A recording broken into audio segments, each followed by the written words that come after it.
हम सब सपने देखते हैं, है ना? और उन सपनों को पूरा करने के लिए अपनी पूरी जान लगा देते हैं। लेकिन सोचिए क्या हो जब वही सपने एक भयानक ख्वाब में बदल जाएं, एक ऐसे जाल में जहां से बाहर निकल पाना नामुमकिन हो। आज की कहानी कुछ ऐसी ही है। ये कहानी है रीना नाम की एक लड़की की, जिसके सपनों का सफर एक इतना खौफनाक मोड़ लेता है जो शायद किसी ने सोचा भी नहीं होगा। ये एक ऐसी कहानी है जो हमें, सच कहूं तो, अंदर तक झकझोर कर रख देगी। तो चलिए कहानी के पहले हिस्से में चलते हैं, मिलते हैं हमारी कहानी की नायिका रीना से और जानते हैं उसके सपनों के बारे में। रीना पलिया कला नाम के एक छोटे से बहुत ही पिछड़े गांव की रहने वाली थी। उसके पिता एक गरीब किसान थे, लेकिन इस गरीबी के बावजूद रीना के सपने बहुत बड़े थे। वो हमेशा से गांव की उस घुटन भरी जिंदगी से बाहर निकलना चाहती थी, शहर जाना चाहती थी और अपनी एक अलग पहचान बनाना चाहती थी। और अपने इस बड़े सपने को पूरा करने का रास्ता उसे दिखा अमन में। अमन उसी गांव का लड़का, पर रीना से आप कह सकते हैं बिल्कुल उल्टा। जहां रीना भोली और मासूम थी, वहीं अमन तेज तर्रार, थोड़ा धूर्त और दुनियादारी समझने वाला था। रीना को लगा कि बस यही वो इंसान है जो उसे इस गांव से बाहर निकाल सकता है। और बस इसी एक कॉमन सपने ने दोनों को एक दूसरे के करीब ला दिया। प्यार हो गया। दोनों का सपना एक ही तो था, इस गांव से दूर शहर जाकर एक नई जिंदगी शुरू करना। और फिर इसी सपने को पूरा करने के लिए उन्होंने एक बड़ा फैसला कर लिया, घर से भागने का। शहर तो पहुंच गए, लेकिन अब शुरू होता है कहानी का वो हिस्सा जहां रीना के सपनों का महल धीरे धीरे ढहने लगता है। शहर पहुंचते ही उन्होंने किराए पर एक छोटा सा कमरा लिया। हालत ऐसी थी कि छत से पानी टपकता था, खिड़की भी टूटी हुई थी। लेकिन रीना के लिए, अरे वो तो किसी महल से कम नहीं था। उसे लगा कि बस यहीं से उसकी और अमन की नई दुनिया की शुरुआत होगी। लेकिन खुशियां ज्यादा दिन टिकी नहीं। एक दिन अमन काम पर गया और फिर कभी लौटकर ही नहीं आया। दिन हफ्ते बन गए, लेकिन अमन का कोई अता पता नहीं। और ठीक इसी बीच एक दिन रीना चक्कर खाकर गिर पड़ी, और जो सच सामने आया उसने तो मानो उसके पैरों तले से जमीन ही खींच ली। डॉक्टर ने बताया कि वो गर्भवती है। अब जरा सोचिए उस लड़की के बारे में। एक बिल्कुल अनजान शहर, अकेली, जेब में एक पैसा नहीं, ऊपर से मकान मालिक घर खाली करने की धमकी दे रहा था। आस पड़ोस के लोग ताने मार रहे थे। और जब उसने काम ढूंढने की कोशिश की तो उसे सिर्फ ऐसे लोग मिले जो बस उसका फायदा उठाना चाहते थे। रीना जब पूरी तरह से टूट चुकी थी ठीक तभी कहानी में एक नया मोड़ आता है।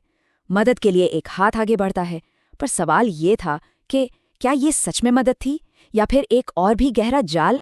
एक दिन शब्बो नाम की एक अधेड़ उम्र की औरत उसके पास आई। उसकी बातें इतनी मीठी थीं, इतनी हमदर्दी भरी थीं कि बेचारी रीना को उसमें अपनी माँ की परछाई नजर आने लगी। शब्बो ने वादा किया कि वो उसे एक महफूज जगह पर ले जाएगी जहां उसका पूरा ख्याल रखा जाएगा।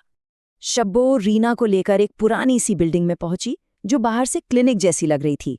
लेकिन जैसे ही रीना ने अंदर कदम रखा एक अजीब सी गंध, दवाइयों और खून की मिली-जुली गंध उसकी नाक से टकराई। ये किसी भी तरह से एक महफूज जगह तो बिल्कुल नहीं लग रही थी। उस क्लिनिक से उसे एक तथाकथित हॉस्टल में ले जाया गया। वो 3 मंजिला इमारत, जहां चारों तरफ लोहे की चारपाइयां थीं और उन पर लेटी थीं डरी सहमी, खौफजदा लड़कियां। और जब रात को रीना के कमरे के दरवाजे पर बाहर से ताला लगा तो वो सब कुछ समझ गई। ये कोई पनाहगाह नहीं, ये तो एक कैदखाना था। लेकिन उसी कैदखाने में धीरू नाम का एक गार्ड था। शायद उसके अंदर की इंसानियत अभी जिंदा थी। उसने चुपके से रीना को चेतावनी दी, यहां से भाग जा बेटी, ये लोग तेरे बच्चे को नहीं बख्शेंगे, अगले हफ्ते तेरी बारी है। और अब कहानी अपने सबसे डरावने, सबसे खौफनाक मोड़ पर आ पहुंचती है। रीना को सामना करना पड़ता है अपनी जिंदगी के सबसे बड़े धोखे का, एक ऐसे सच का जो उसकी रूह कंपा देने वाला था। धीरू की मदद से रीना जैसे तैसे वहां से भाग निकली। वो सीधा पहुंची राघव नाम के एक लोकल रिपोर्टर के पास। दोनों मिलकर पुलिस स्टेशन गए। लेकिन वहां क्या हुआ? पुलिस ने उसकी कहानी सुनी और उसका मजाक उड़ाना शुरू कर दिया। उल्टा उसे ही ये कहकर भगा दिया कि उस क्लिनिक के हाथ बहुत ऊपर तक हैं। अब सोचिए, हर तरफ से हार कर जब रीना अपने उस टूटे फूटे कमरे में वापस लौटी तो दरवाजा खोलते ही वो चौंक गई। सामने अमन बैठा था, वही अमन जो महीनों से गायब था। उसे देखकर रीना को एक पल के लिए लगा कि शायद अब सब ठीक हो जाएगा। अमन उससे अपने साथ ले गया और जब रीना की आंख खुली तो वो वापस उसी क्लिनिक के उसी सफ़ेद कमरे में थी और सामने खड़ा था अमन। लेकिन उसकी आंखों में अब प्यार नहीं था, वो एक अजनबी की तरह उससे घूर रहा था। रीना की आवाज़ कांप रही थी जब उसने पूछा, अमन, तुम मुझे वापस यहाँ क्यों लाए?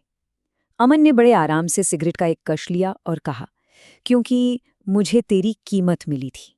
बस ये वो पल था जब रीना को अपनी जिंदगी का सबसे बड़ा धोखा मिला। जिस इंसान के लिए उसने अपना सब कुछ छोड़ दिया, उसी ने उसे बेच दिया था। तो रीना का क्या हुआ? खैर, कहानी का अंत एक ऐसी अनसुलझी पहेली बनकर रह गया जो अपने पीछे कई ऐसे सवाल छोड़ गई जिनका जवाब शायद कभी नहीं मिलेगा। रिपोर्टर राघव ने हिम्मत नहीं हारी। उसने वो खबर छापी, जिसके बाद पुलिस ने उस क्लिनिक पर छापा तो मारा, लेकिन उसे बस एक छोटा-मोटा अवैध गर्भपात केंद्र बताकर केस को रफा-दफा कर दिया गया। और जब राघव उस हॉस्टल वाली जगह पहुंचा तो पूरी की पूरी इमारत जली हुई थी, जैसे किसी ने जानबूझकर सारे सबूतों को आग लगा दी हो। रीना, वो दूसरी लड़कियां, शब्बो और इस पूरे रैकेट को चलाने वाले लोग, सब के सब रातों रात ऐसे गायब हो गए जैसे वो कभी थे ही नहीं। पीछे अगर कुछ बचा था तो वो थी सिर्फ उस जली हुई इमारत की राख और ढेरों अनसुलझे सवाल। कहते हैं राघव आज भी एक रिपोर्टर है, लेकिन उसके दिल में ये मलाल हमेशा रहता है कि वो रीना को इंसाफ नहीं दिला पाया। और ये सवाल आज भी वहीं का वहीं है कि अगर उस रिपोर्टर की जगह कोई और होता तो वो क्या करता? इस सवाल का जवाब शायद हम सब के अंदर कहीं न कहीं छिपा है।